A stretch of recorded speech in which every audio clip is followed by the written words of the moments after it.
Patrick Kluivert dan beban berat melatih timnas Indonesia. Setiap pertemuan pasti ada perpisahan. Perpisahan Sintayong memang masih menyisakan air mata kesedihan bagi sebagian besar pecinta sepak bola Indonesia. PSSI telah resmi mengumumkan sang pelatih anyar untuk timnas Indonesia, yakni Patrick Kluivert. Alih-alih dipuja sebagai legenda, pria Belanda tersebut malah mendapat banyak cacian. Lantas, apakah tidak ada sisi bagusnya dari seorang Patrick Kluivert? Patrick Kluivert menjadi gula-gula beberapa media ketika sejak Tuan Fabrizio Romano sudah bertitah bahwa mantan striker Barcelona itu akan menangani timnas Indonesia. Harum Kluivert sebagai pemain bintang di eranya tak bisa dipungkiri. Bayangkan timnas Indonesia dilatih oleh sosok pemain yang pernah meraih gelar UCL, Piala UEFA, La Liga, hingga top skor Euro 2000. Ketika terjun di dunia kepelatihan, Kluivert pun mengawalinya dengan baik.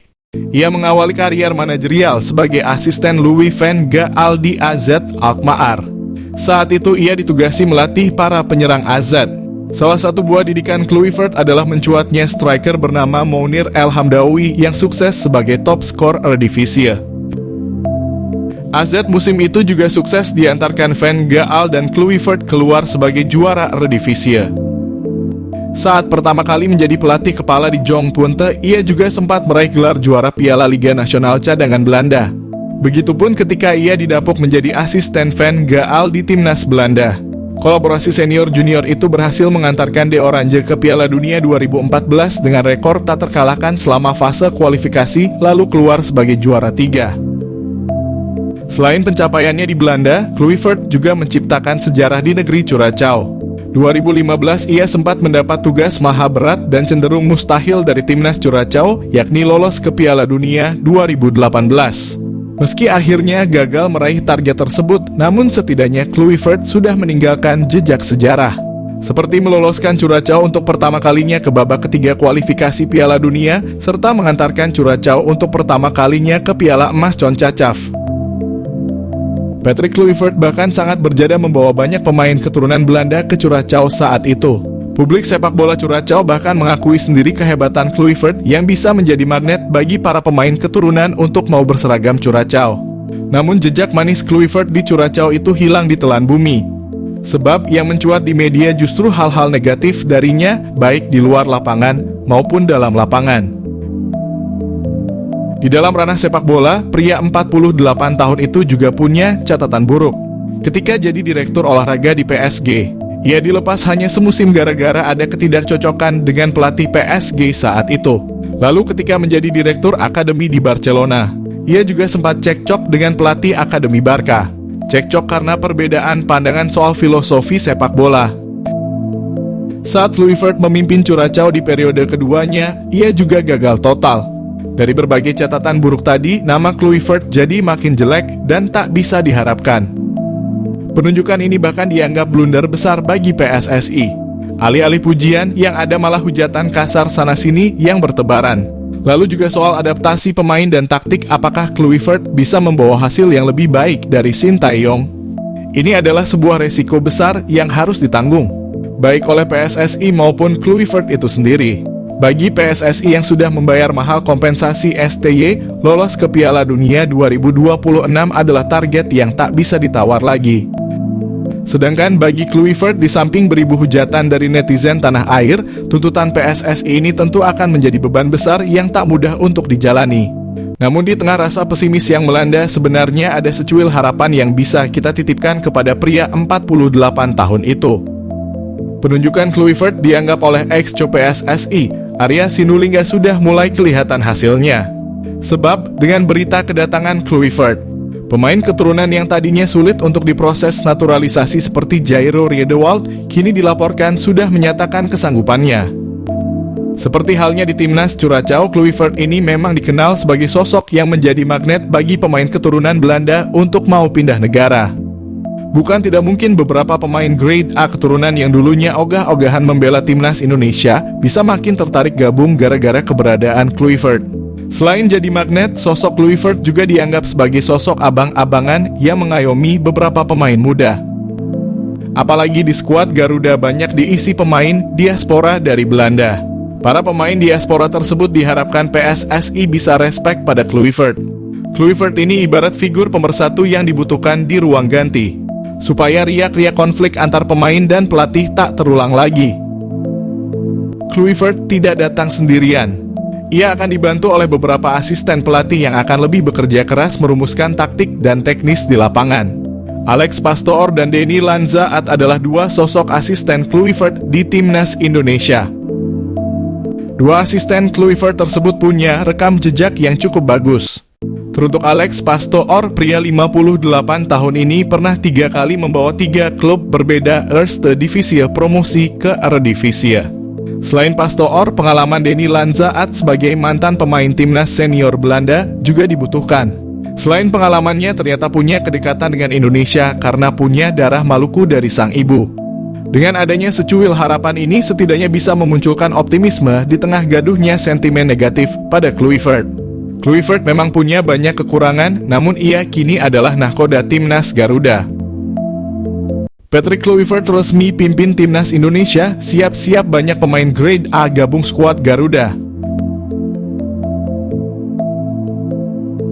Patrick Kluivert, ya pria Belanda itu kini banyak dihujani sentimen baik positif maupun negatif dari publik sepak bola Indonesia. Ia dianggap sebagai pelatih yang tak akan becus memimpin timnas Indonesia. Akan tetapi di balik penunjukan Kluivert ini ternyata tersimpan misi khusus, yakni mendatangkan lebih banyak para pemain keturunan grade A. Kluivert ibarat magnet bagi pemain yang tadinya ogah-ogahan jadi makin tertarik gabung timnas Indonesia. Hal itu bahkan sudah ia buktikan saat menukangi timnas Curaçao. Lantas, siapa saja pemain grade A yang bakalan dibawa oleh Kluivert? Pemain yang santer dilaporkan akan segera dinaturalisasi adalah Jairo Riedewald.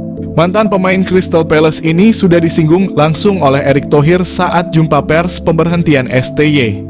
Menurut pengakuan ex-co PSSI Arya Sinulinga, penunjukan Kluivert sebagai pelatih telah membuat Jairo Riedewald berubah pikiran. Yang tadinya ogah-ogahan, kini bahkan sudah mengatakan ya untuk segera gabung. Pemain yang berseragam Antwerp itu bahkan sudah menyiapkan dokumen untuk segera diproses. Proses naturalisasi Jairo diharapkan rampung sebelum Maret. Artinya, sang pemain sudah tersedia saat melawan Australia dan Bahrain. Kehadiran pemain yang juga punya darah Suriname seperti Jairo diharapkan mampu menambah kekuatan di lini tengah, khususnya sebagai gelandang bertahan. Duetnya dengan Ivar Jenner atau Tom Haye akan menciptakan kombinasi yang seimbang. Perannya yang lebih sebagai tukang jagal dan membantu pertahanan akan membuat lini tengah timnas Garuda tak mudah diacak-acak. Selain Riedewald, gelandang lain yang dilaporkan akan gabung timnas gara-gara keberadaan Kluivert adalah Joy Pelupessi. Pelupessi adalah pemain yang punya darah Maluku dari pihak sang kakek. Dirinya pernah tertarik untuk bergabung dengan timnas Indonesia gara-gara bujukan teman dekatnya, Saine Patinama. Pelupessi akan menjadi amunisi tambahan di posisi gelandang bertahan yang bertipe petarung seperti Jairo. Apalagi pemain ini adalah mantan anak asuh kesayangan Kluivert dulu ketika menangani Jong Twente. Nama mantan pemain PSG Mitchell Bakker mencuat sebagai calon kuat naturalisasi berikutnya timnas Indonesia. Kedatangan Patrick Kluivert akan membantu memuluskan jalan Mitchell Bakker untuk dinaturalisasi. Ketum PSSI pada jumpa pers Senin 6 Januari sempat mengatakan bahwa dokumen garis keturunan Bakker masih akan dicari dan dipastikan. Meski agak sulit, namun PSSI akan terus berupaya untuk memproses Bakker. Jika sukses dan tak terkendala dokumen, Bakker akan menjadi bek serba bisa di skuad Garuda. Ia bisa dijadikan sebagai bek tengah sebelah kiri atau wingback kiri di format 3 back. Selain itu, kehadiran Bakker akan menambah opsi bek kidal timnas selain Justin Hubner, Saine Patinama maupun Calvin Verdonk. Namun jika gagal mendapatkan bek kiri sekelas Bakker, tenang saja, ada bek kiri lagi yang sama-sama punya kualitas grade A. Ia adalah Jayden Oosterwolde. Bek kiri yang juga serba bisa di beberapa posisi ini juga berpeluang gabung pasca kehadiran sosok Kluivert. Sebenarnya dulu Jayden Oosterwolde sempat akan dinaturalisasi oleh PSSI.